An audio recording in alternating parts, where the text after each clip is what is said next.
Bad night at Eurovision in Turin last night. Brooke and her song That's Rich failed to reach the final. In fairness, she gave an absolutely belting performance. When I saw her performance, I thought, ooh, actually we might make it.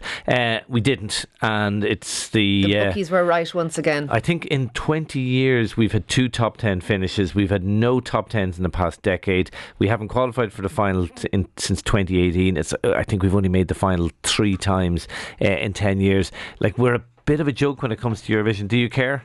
No, I don't care at all. But, and I said yesterday, so I can hardly take it back, that I can barely tell the songs apart. But no, I don't care particularly. Having said that, it would be nice to win, because it's always nice to win anything. I don't overly care about sport, but I like when Ireland win. But I know, because I've heard lots of people talking about what do we need to do to fix this.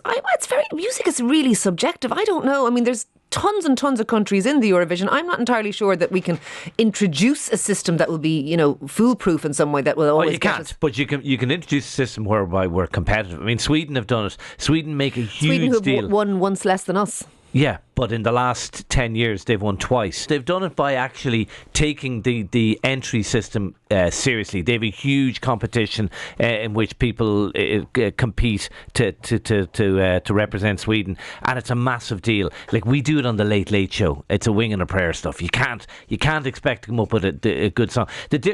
Europe has left us behind. I mean, you mentioned we've won the most times. We haven't won those since the mid 1990s. Europe has left us behind, and the Eurovision, like, there is still a couple of cringy songs and some naff songs, but it has also evolved, and they're sending European countries now have decent music, and they're sending decent bands that are good, and that have become huge international acts after this. We're doing it on a wing and a prayer. I think the biggest and best of Irish bands, and I'm not talking about the U2 level, I'm talking about maybe a step down from that, but they don't want to go to the Eurovision.